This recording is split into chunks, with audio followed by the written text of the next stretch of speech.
চাচা রে তোরা ঘুরে যাস?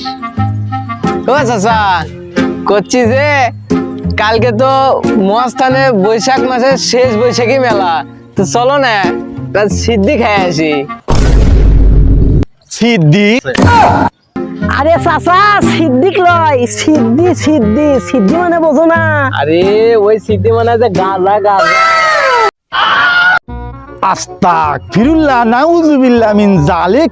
এই শালা হারামি গাঁজা খোরের দলেরা। এই সুলতান সাহেব কোনদিন গাঁজা খাবার ছিল এটি কোনদিন দেখছিল? আরে চাচা তুমি বোঝো না কে, এই 1 বছর অন্তর যদি সুলতান বাবার দরবারে যায়, যদি না এই গাঁজাটা যদি না খায় তাহলে বাবা রাগ করবি না। এই ব্যাকেলের দল, সুলতান বাবা কোনদিন গাঁজা খাওয়া দেখছিল? সুলতান বাবা হচ্ছে এই মহাস্থান গড়ে ইসলাম প্রচারের জন্য, তারা হচ্ছে ফিতনা ফাসাদ দূর করার জন্য। আর তোরা সেই ফিতনা ফাসাদ বার করার জন্য বেশি করে করার জন্য মানুষকে উৎসাহ করছে গাঁজা খায় না হারামের বাচ্চারা।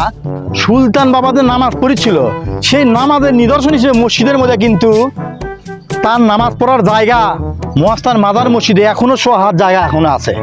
তার মানে কি বোঝা যায়, সুলতান সাহেব 5 ওয়াক্ত নামাজ পড়তেছিল। আর তোরা কি করিস, প্রতি বছর এই ফিতনা ফাসাদ বাঁধার জন্য গাঁজার আসর বসাস। এটা কি তোরা কি ঠিক করছো? আজকের পর থেকে তোরা যদি এই গাঁজার আসর বসাস, মহাস্থান গড় এলাকা তোদেরকে যদি দেখি এই শেষ বৈশাখীর মেলা, তোর গেলে হাঁটুর মালই কালে ফেলতে মরে মহাস্থান গড়ের ধর্মপ্রাণ মুসল্লি করক নিয়ে তোদের এমন পিটা পিটন দেব, গন্ড পিটনের শিকার হবে রে। हम पागल नहीं है भैया।